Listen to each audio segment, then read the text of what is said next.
السلام علیکم، آپ دیکھ رہے ہیں ہورائزن نیوز HD۔ خبر شامل کرتے ہیں ساہیوال سے۔ جماعت اہل سنت پاکستان حلقہ جہاز گراؤنڈ کے زیر اہتمام دنیا اسلام کی عظیم دینی درسگاہ جامعہ افریدیہ کے شعبہ مدرسہ بنات الاسلام جامع صدیق اکبر رضی اللہ تعالیٰ عنہ میں ہفتہ وار اصلاحی روحانی سنتوں بھرے اجتماع کا انعقاد کیا گیا، جس کی صدارت حکیم حافظ القاری محمد غلام رسول نقشبندی صدر جماعت اہل سنت پاکستان نے کی۔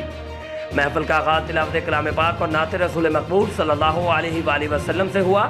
تقریب کے اختتام پر حافظ القاری حکیم محمد غلام رسول نقشبندی ناظم اعلیٰ مدرسہ حاضہ و صدر جماعت اہل سنت جہاز گراؤنڈ پاکستان نے خصوصی خطبہ ارشاد فرمایا۔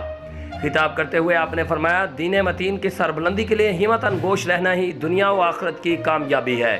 خطاب کے بعد آپ نے اللہ کے ذکر اور حضور پر درود کی بھی خوب محفل سجائی۔ تقریب کے اختتام پر آپ نے ملک پاکستان کی سلامتی اور 1965 کے شہداء کے لیے دعائے مغفرت بھی کی۔